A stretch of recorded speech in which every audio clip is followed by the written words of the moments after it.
அனைவருக்கும் வணக்கம். இன்னைக்கு நான் மருதாணி வாசம் அப்படிங்கிற ஒரு சிறுகதை தொகுப்புல இருந்து சத்தமிடாத வளையல்கள் அப்படிங்கிற ஒரு கதையை பகிர்ந்துக்கலான்னு இருக்கேன். கதையோட தொடக்கத்துல சுமி ஒரு கண்ணாடி முன்னாடி நின்னு அந்த கண்ணாடியில ஒட்டி இருக்கிற பொட்டுகளை தொட்டு பார்த்துட்டு இருக்கா. அந்த பொட்டுகளை தொடும்போதெல்லாம் அவ பின்னாடி அம்மாவோட மூச்சு சத்தம் கேட்கிற மாதிரி அவளுக்கு தோணுது. ஏன்னா அம்மா இறந்து போய் 2 நாட்கள் ஆகுது. அம்மாவோட வீட்ல அம்மாவோட கண்ணாடியில அவங்க ஒட்டியிருந்த பொட்டுகளை தான் அவ தொட்டு பார்த்துட்டு இருக்கா. அப்போ அவள மீறி கண்ணீர் வர ஆரம்பிக்குது. அப்போ அந்த கண்ணாடியில ஒரு நிழல் ஆடுது. என்னன்னு திரும்பி பார்த்தா அண்ணன் நந்தன் வாசல்ல நிக்கிறான். உடனே வா அப்படின்னு வரவேற்கும் போது அவன் என்ன பண்றான்னா வந்ததுமே தன்னோட கால் சட்டை பாக்கெட் ரெண்டுலயும் கையை விட்டுட்டு அப்படியே அந்த வீடை ஒரு சுத்தி சுத்தி பாக்குறான். என்ன சுமி, அம்மா இவ்வளவு பொருளா வச்சிருந்தாங்க, இதெல்லாம் எனக்கு யூஸ் ஆகும்னு தோணல. இதெல்லாம் எவ்வளவு பழைய பொருள், இதை வச்சு நான் என்ன பண்ண போறேன்? வேணும்னா நீயும் அணுவுமே பிரிச்சுக்கோங்க, இல்லைன்னா இதை மொத்தமா பழசுக்கு போட்டு காசா வாங்கிக்கலாம் அப்படின்னு சொல்றான். அப்போ அவ ஒரு மாதிரி ஏளனமா சிரிச்சுட்டே சொல்றா, எங்களுக்கும் இதெல்லாம் எதுக்கும் பயன்படாதுதான். ஆனா இதெல்லாம் வெறும் பொருள் கிடையாது, இதுல ஒவ்வொன்றிலையும் அம்மாவோட ஒவ்வொரு நினைவுகள் இருக்கு அப்படின்னு பக்கத்துல இருக்கிற ஒரு பூஜை கூடைய தொட்டு பாக்குறா. அப்போ அவளுக்குள்ள அப்படியே ஒரு நொடிக்குள்ள பல நினைவுகள் போகுது. சின்ன வயசுல அம்மா கையை பிடிச்சிட்டு அந்த பூஜை கூடைய தூக்கிக்கிட்டு கோயிலுக்கு போன ஞாபகங்கள் அதெல்லாம் போகுது. உடனே நந்தன் பேச்ச மாத்துறான்.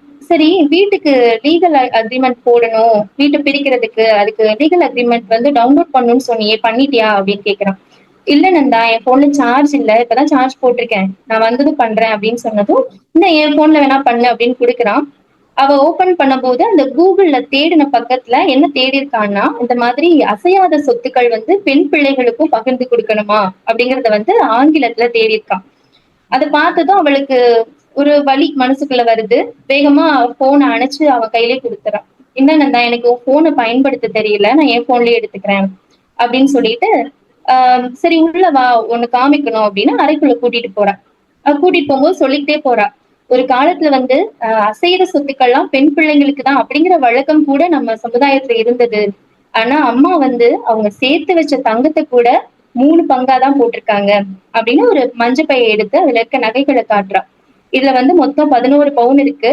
இத எனக்கு 3 பவுனு, இன்னொரு சகோதரி அணுவுக்கு 3 பவுனு, இது இல்லாம உனக்கு 4 பவுனுன்னு அம்மா துண்டு சீட்டை எழுதி வச்சிருக்காங்க. ஏன்னா உனக்கு ரெண்டுமே பெண் பிள்ளைகள் அப்படின்றத குறிப்பிட்டு அப்படி எழுதியிருக்காங்க அப்படின்னு சொல்லிட்டு, உனக்கு எந்த நகை வேணுமோ நீ எடுத்துக்கோ அப்படின்னு சொல்றான்.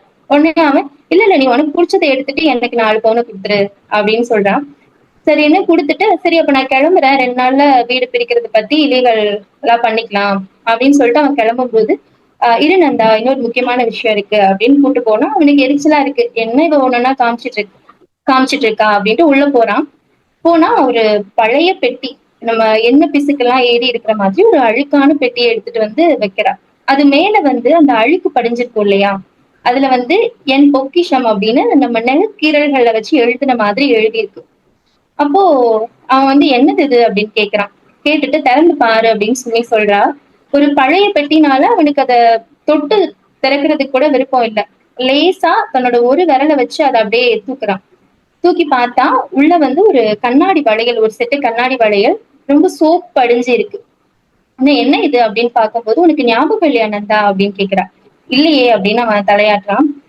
சரிதான், உனக்கு ஞாபகம் இல்லாதது நியாயம்தான். ஏன்னா இது ரொம்ப வருஷமா இந்த பெட்டி அம்மாவோட அலமாரியில அவங்களுக்கு ரொம்ப பிடிச்ச கல்யாண பட்டுப்புடவைக்கு கீழே பத்திரமா இருந்தது.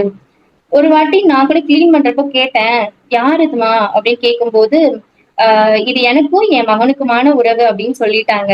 அதுக்கப்புறம் நான் அவங்களோட அந்த தனிப்பட்ட உரிமையில தலையிட விரும்பல, அதனால அம்மா கிட்ட நான் அடுத்து கேட்கல. ஆனா அம்மா இறந்தப்போ அவங்கள போத்துறதுக்காக கல்யாண புடவை எடுக்கும் போதுதான் இந்த பெட்டியை நாங்க பார்த்தோம். ஆனா அப்போ நாங்க பெருசா கண்டுக்கல. அடுத்த நாள் அம்மாவுக்கு இறுதி காரியம்லாம் முடிஞ்சதுக்கு அடுத்த நாள் நம்ம பக்கத்து வீட்டு ராணி அக்கா இந்த பெட்டியை பார்த்துட்டுதான் இந்த என்ன நடந்தது அப்படின்னு சொன்னாங்க. என்னன்னா, நீ 4வது படிக்கும் போது உன்னை மீனாட்சி அம்மன் கோயிலுக்கு டூர் கூட்டிட்டு போயிருந்திருக்காங்க. அப்போ நம்ம கிட்ட சாப்பாட்டுக்கே வழி இல்ல, அவ்வளோ வறுமையில இருந்தோம்.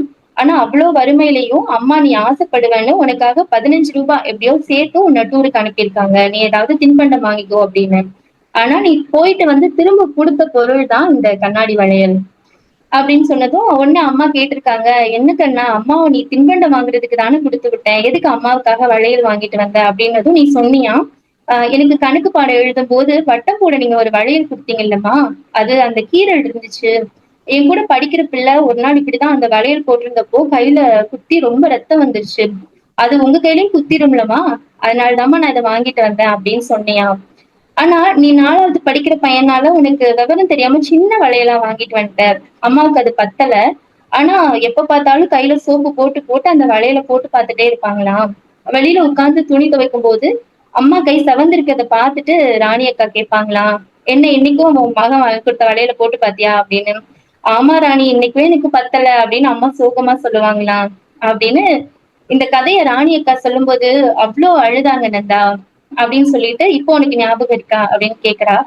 அப்போ தலை குனிஞ்சிருக்கான், தலைய மட்டும் ஆட்டுறான் ஆமா அப்படின்னு. அப்போ உடைஞ்சு போயிடுறா சுமி அந்த நிமிஷத்த சொல்லும்போது. நாங்கெல்லாம் வந்து பெண் பிள்ளைங்க. எங்களுக்கு வந்து புகுந்த வீடா, பிறந்த வீடா எது நிரந்தரம்ன்ற ஒரு இது கூட எங்களுக்கு கிடையாது. பெருசா எங்களுக்கு பிறந்த வீட்டோட உரிமை ஒரு காலத்துக்கு அப்புறம் இருக்கிறது இல்ல. ஆனா உன்னை பெத்து பாலூட்டி வளர்த்த அந்த அம்மாவோட உடம்ப கடைசி நொடியில கொள்ளி வைக்கிற உரிமை கூட உனக்கு தானே இருந்தது. அப்படிப்பட்ட அம்மாவை பாத்துக்கிறதுக்கு ஒரு உன்னோட 3 படுக்கையறை இருக்கிற ஒரு வீட்ல கொஞ்சோண்டு இடமும் அவங்களுக்கு 3 வேளை சாப்பாடும் இல்லாம போயிடுச்சா?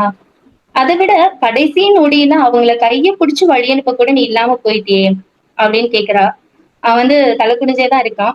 கேட்டுட்டு 4 வயசுல அம்மாவுக்காகன்னு தனக்குன்னு ஒரு தின்பண்டம் கூட வாங்கிக்காம அம்மாவுக்கு வளையல் வாங்கிட்டு வந்த நந்தன் இப்ப எங்க போயிட்டான் அப்படின்னு கேக்குறா. அவனுக்கு அதுக்கு மேல பேச முடியல. கீழே குனிஞ்சு பாக்குறான், கண்ணீர் வருது. அதுக்கு மேல சுமியாலையும் பேச முடியல. உடைஞ்சு போய் சரி அவன் முன்னாடி அழ வேண்டாம் அப்படின்னு நகர்ந்து போயிடுறா. கொஞ்ச நேரம் ஆசுவாசப்படுத்திட்டு வெளியில வந்து பாக்குறா. பார்க்கும்போது அங்க நந்தனும் இல்ல, பெட்டியும் இல்ல. இங்க நந்தன் வீட்ல நந்தனோட சின்ன மகள் வந்து அந்த வளையல போட்டுட்டு வந்து கேக்குறா, டாடி இந்த வளையல் நல்லா இருக்கா அப்படின்னு. அவனுக்கு வந்து மறுபடியும் அவன் அம்மாவே வந்து மறுபடியும் பிறந்த மாதிரி இருக்கு. அவனும் வந்து அந்த 4வது படிச்ச அந்த நந்தனா வந்து மறுபிறவி எடுக்கிறான். ஆனாலும் அவன் மனசுக்குள்ள வந்து அழிக்க முடியாத சில வடுக்கள் வந்து இருக்கதான் செய்யுது. ஆஹ் அவ்வளவுதான், இந்த கதை முடிஞ்சிருச்சு. இந்த கதையை உங்களோட பகிர்ந்துகிட்டதுல மிக்க மகிழ்ச்சி. நன்றி.